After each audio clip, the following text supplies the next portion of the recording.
Depuis toujours, le cinéma d'horreur a su nous procurer moult sensations dans notre petit corps tout frêle, ou tout musclé si tu es le fils illégitime de Jason Voorhees et Michael Myers. Si t'as la tête de Jason Voorhees, tu dois te payer une sacrée tête, hein. Le désir d'avoir peur et de frissonner est ce qui pousse les gens à aller s'isoler dans les salles obscures afin de s'immerger dans une histoire de la manière la plus optimale. Bien sûr, il y a souvent quelques trous du cul qui seront là pour gâcher l'expérience. Le cinéma d'horreur reste un divertissement pour eux et ils éloignent cette peur d'avoir peur en trollant le film en live. Mais bon, passons, qu'ils aillent se faire toucher le côlon par Freddy Krueger. C'est très imagé. Si l'on regarde le box-office mondial dans sa globalité, au moment où j'écris cette vidéo, nous pouvons voir que les films de super-héros occupent un tiers de la liste avec en première place Avengers Endgame. Le film d'horreur, lui, n'est même pas représenté dans ce classement. Bien sûr, le film d'horreur s'exclut une partie du public avec ses interdictions au moins de 12 ans et plus, mais inutile de désespérer quand on voit qu'en 2019, Us de Jordan Peele a réussi à se hisser péniblement à la 20e place du classement, et ça c'est cool. Juste derrière Men in Black International, c'est de suite moins cool. Je vous parle de box-office car déjà j'aime bien les classements de manière générale, mais aussi parce que cela permet de se questionner sur le succès des films d'horreur aujourd'hui. Y a-t-il une recette? Je vous mets la recette du tzatziki, ça peut servir.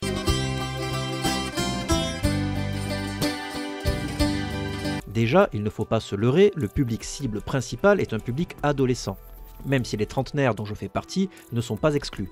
Quand on prend pour exemple le Conjuring Universe, qui est centré sur les affaires des chasseurs de fantômes que sont les Warren, ils ont su insuffler quelque chose de nouveau dans le cinéma d'horreur contemporain dès 2013. Mais le problème est que le succès qu'ont rencontré ces films ont poussé les producteurs à produire d'autres films d'un même univers avec les Annabelle et la Nonne, qui sont plutôt médiocres, mais qui remplissent les caisses plutôt correctement, mais aussi qui cochent les cases du cinéma d'horreur mainstream.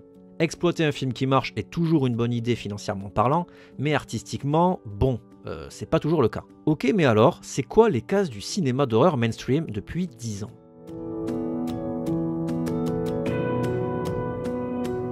Déjà, faut pas que ce soit trop sale, sale dans le sens dérangeant. Ça peut être gore comme dans les Saw, mais il ne faut pas que ça touche des sujets trop sensibles comme dans Serbian Film ou Human Centipede. Là, on touche à du cinéma trop choquant. Ah bon, sodomiser quelqu'un avec du barbelé autour de la tub, c'est choquant?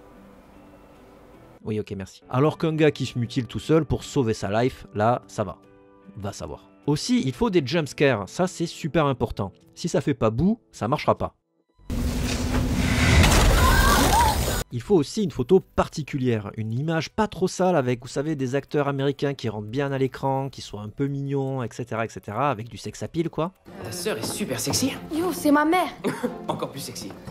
Ensuite, on voit que ce qui fonctionne bien, ce sont les adaptations de romans, car dans le top 10 du classement, on retrouve Ça 1, Ça 2 et World War Z, qui sont bien sûr des romans à la base. Par contre, le grand champion est encore daté de 1974, et c'est L'Exorciste qui a fait le plus d'entrées en salle, et qui lui aussi est adapté d'un roman.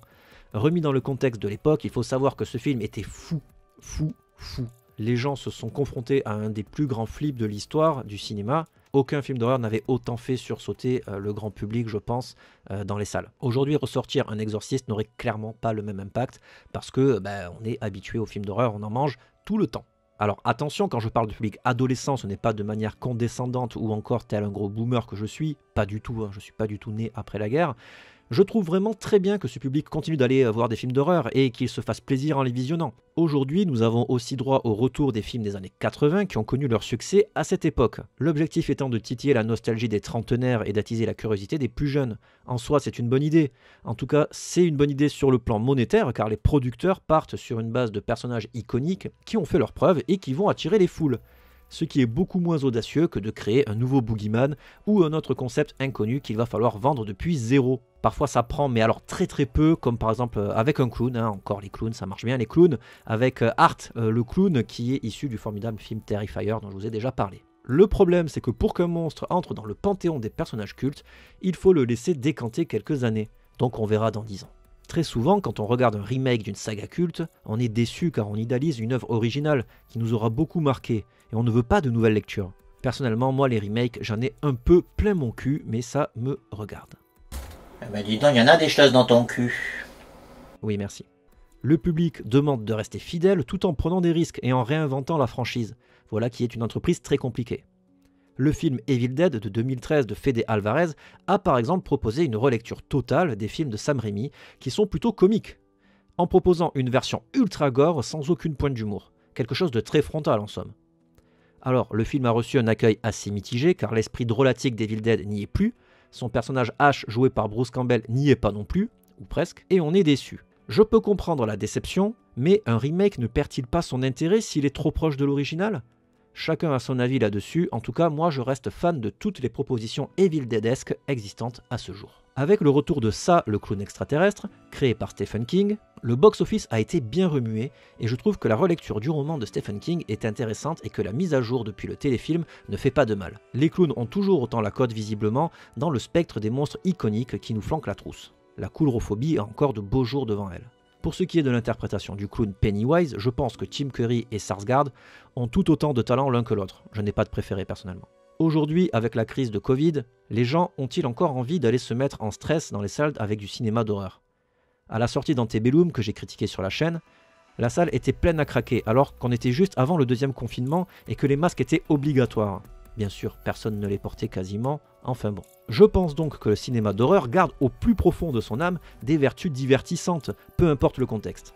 D'ailleurs, fait assez drôle, alors que la Covid-19 nous frappait en mars 2019, le film qui a ressurgi des profondeurs est le film Contagion de 2011 de Steven Soderbergh. Je pense que les gens sont un peu maso et qu'ils aiment ressentir les effets de l'augmentation de cortisol et d'adrénaline dans tout leur corps. Une drogue encore légale, profitons-en.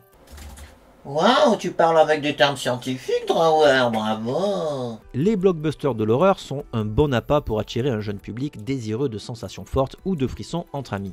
Peuvent-ils alors donner de l'attrait vers un cinéma plus indépendant qui propose des choses qui sortent des chemins balisés en matière d'horreur ? Ces petites péloches qui sont tout aussi intéressantes, mais avec moins de thunes et, il faut l'avouer, moins de ficelles techniques éculées comme le jumpscare ou des thèmes narratifs qui ne se renouvellent pas assez. Quoi qu'il en soit, le cinéma d'horreur a de belles nuits devant lui, et chacun peut trouver son compte dans les salles obscures, tant les propositions sont nombreuses, même si elles manquent la plupart du temps d'originalité. Et ce bonheur, il est trouvable peu importe l'âge du spectateur. Enfin attention, Human Centipede, pas avant 3 ans.